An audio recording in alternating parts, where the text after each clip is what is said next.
അള്ളാഹുവിന്റെ റസൂൽ സല്ലല്ലാഹു അലൈഹി വസല്ലമ തങ്ങളുടെ മുന്നിൽ ഒരു സഹാബി കടന്നു വന്നിട്ട് പറഞ്ഞു, നബിയെ, കടങ്ങളാണ് നബിയെ, ദുഃഖങ്ങളാണ്, ദുരിതങ്ങൾ, ഇത് മാറാൻ എന്തെങ്കിലും ഒരു ദുആ പറഞ്ഞത്. അള്ളാഹുവിന്റെ റസൂൽ സല്ലല്ലാഹു അലൈഹി വസല്ലമ തങ്ങൾ രണ്ട് കാര്യം പറഞ്ഞു കൊടുത്തു.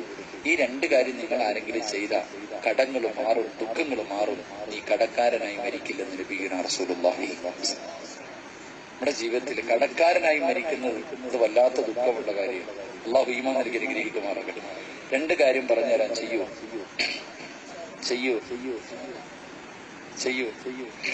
അള്ളാഹു ഈമാൻ നൽകി അനുഗ്രഹിക്കുമാറാകട്ടെ. ഒന്ന്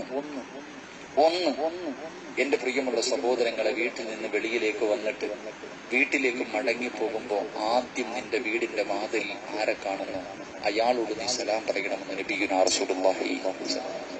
ഒരു ആവശ്യത്തിന് വേണ്ടി വീട്ടിൽ നിന്ന് പുറത്തു വന്നിട്ട് വീട്ടിലേക്ക് മടങ്ങിപ്പോവാൻ, ആ സമയത്ത് നമ്മൾ പള്ളിയിൽ വരും, റോഡെ വരുന്നവനോടും പോകുന്നവനോടും ഉസ്താദിനോടും നാട്ടുകാരോടും എല്ലാരോടും സലാം പറയും.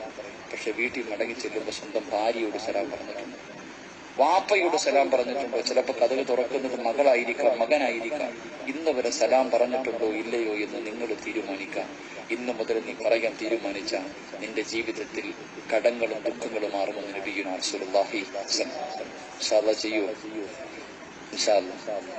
രണ്ടാമത്തെ കാര്യം എന്റെ പ്രിയപ്പെട്ടവരെ, വീടിനകത്ത് കയറിയിട്ട് നിങ്ങൾ ധരിച്ചിരിക്കുന്ന വസ്ത്രമുണ്ടല്ലോ, ആ വസ്ത്രം ആങ്കറിലേക്കോ അശയിലേക്കോ അത് ഊരി തൂക്കിയിടുന്നതിന് മുമ്പ് സൂറത്തുൽ ഇഖ്ലാസ് ഒരു പ്രാവശ്യം ഓതണമെന്ന് നബിയുനാ റസൂലുള്ളാഹി.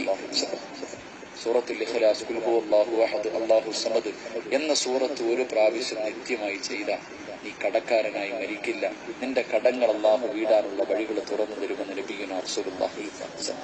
ഇൻഷാ അല്ലാഹ് ചെയ്തൂടെ?